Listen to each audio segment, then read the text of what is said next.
What's going on, y'all? It's your boy Mike. This video is talking about the differences between a doctorate in health sciences versus a PhD in health sciences. Slight difference. The titles you'll see will be different. You'll see PhD in health sciences, and you also see DHSc in health sciences. I'm personally going for my DHSc, which is again slightly different. The best way I can explain it to you is that the PhD is more research based, whereas the DHSc is more application based, if you will. Typically, with a lot of different doctoral specialties, if you will, the PhDs are the ones. Both of them do research. Don't get me wrong, both of them do research. Both of them are do the application. However, the PhDs are the ones who do a little bit more research. They're the ones who do a little bit more of the deep studying. They do they have like the approval to get research participants and to run different tests and scenarios and things of that nature. They're the ones who you typically see a lot more PhDs doing the research, doing the teaching, if you will. So that you see a lot more PhDs in academia, things like that. Again, a PhD also tends to be a little more recognized than the DHSc, if you will. Whereas the DHSc, again, that is a little bit more application based. So we take the research that we find from the different literature that we read from the other researchers. We can do some research also. Don't get it wrong. We can go there and go in the field and put boots to the ground and do the same thing. It's just a little more application based. So we take what was research and we kind of like put into action. Sometimes you'll see that as they call it like a professional degree versus the more of a research degree, if you will. You sometimes see that. The professional degrees often are the ones that are like more tailored to the specific job that you're going for. So for a DPT, doctor in physical therapy, they're going straight for physical therapy. An OTD, a doctor in occupational therapy, same thing, they're going straight for occupational therapy. PsyD, psychiatry, PharmD, things of that nature. They're more those professional degrees. I think you can get a PhD in OT, PT. I'm not sure if you can get one in PT. There is a PhD in psych. So sometimes you'll see a PhD versus a DHSc, with the different fields.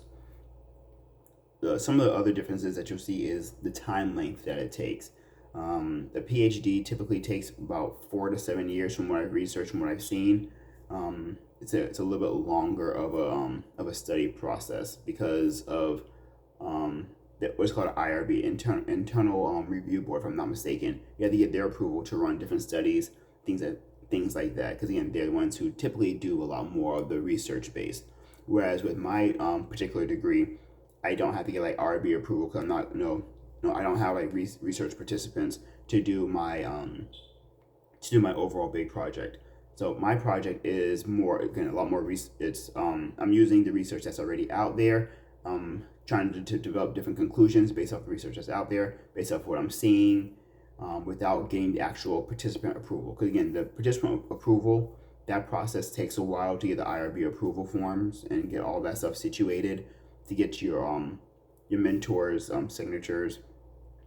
That whole process takes a while, and sometimes those research projects can be 3 months, 6 months, a year plus. They take a while, so that's why the PhD tends to be a little bit longer of a process than the quote unquote professional degree, if you will.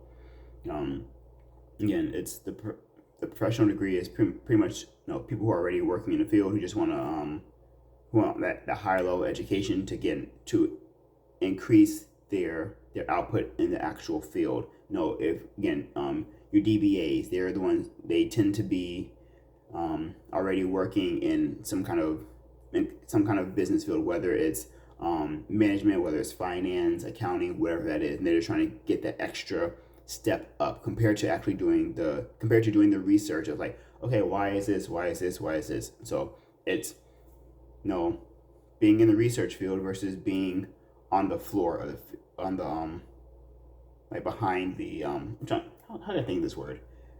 It's no doing the research versus putting the practice in, if you will. Again, they both do research, they both do practice. One just is kind of tailored towards one route compared to the other. Again, the PhDs that I've seen, they tend to take about 4 to 7 years. They have their IRB approval forms and things of that nature. Whereas the DHSc, again, my program is about 15 classes total. They recommend you not to take more than 2 classes at a time because of how intense the classes are. If you take 1 class at a time, yeah, it can take about almost 4 years to complete. If you do 2 classes at a time, it can take 2.5 years or so. About 2.5, 3 years around there to complete. It's doable. If you won't go wrong with either one. If you decide to go PhD, you won't go wrong PhD. If you decide to go DHSc, you can't go wrong with DHSc. Just depends on what you prefer. Depends on what letters you want behind your name. More so.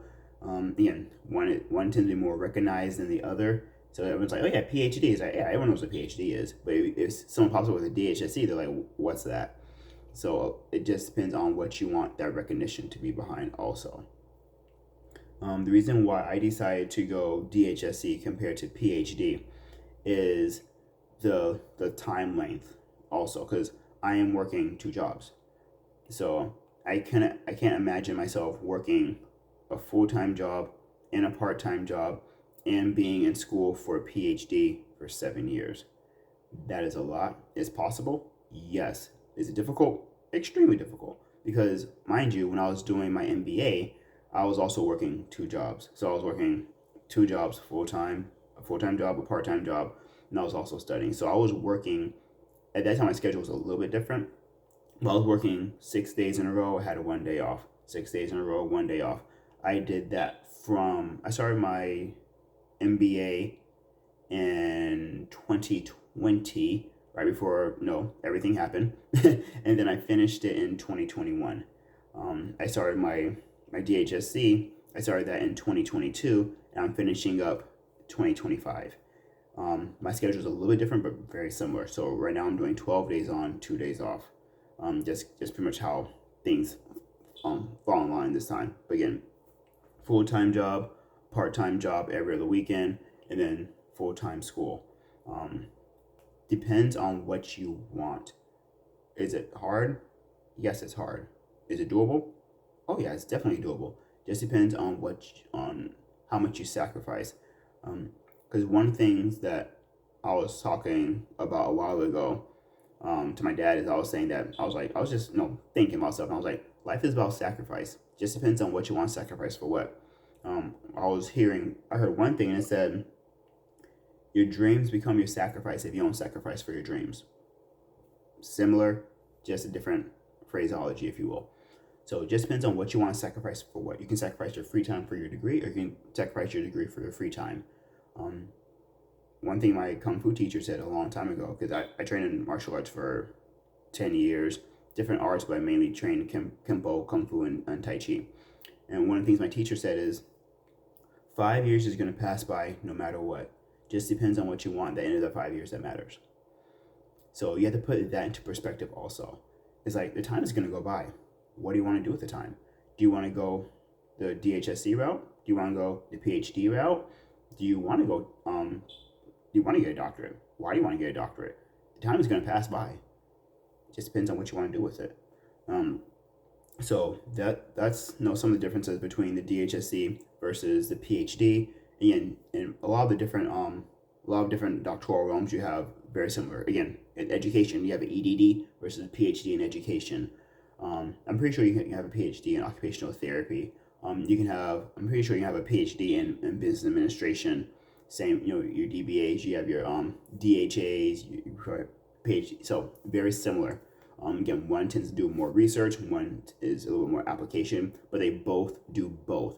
So again, it just depends on which letters you want behind your name, how much time you want to personally sacrifice, what do you want the most. That's pretty much what it's about. Another thing that you'll see is that Your PhDs tend to do a little more teaching than your DHSCs. So can you teach it with the DHSC? Of course you can, but it just depends on what you want. And that's gonna be another video that I'm going to talk about a little bit later on, is if I want to go into academia, if I want to be a teacher. That's something I've been throwing around a little bit also. There's a whole story behind that, but that's something I've been thinking about. But yeah, just want to chop it up a little bit with you guys. Talk about like a brief difference, a brief synopsis of DHSc versus a PhD in health sciences. If there's any other questions, comments that you guys have, and drop them in the chat. If there's any differences that I missed or anything else that you're like, oh, you messed this up, because I'm just a dude. I mess up. Again, I'm just doing this live. You see, I pause all the time. I'm just a dude. So if there's anything that's like, oh yeah, Michael, you messed up on this. Yeah, let me know. I can easily correct it. Or if I'm like, hey, this is some research that I didn't know, or something I didn't know of. Yeah, I'm open to to learning. Obviously, I'm still in school for this long, so your boy is open to learning different things. I enjoy learning. I enjoy gaining knowledge. So if there's anything that I missed, throw in the chat. If there's anything that you want to expound upon, throw in the chat. Or anything that I should expound upon, again, throw in the chat. Let me know what's going on. But yeah, I just want to chop it up with you guys a little bit. Yeah, until the next video. Later.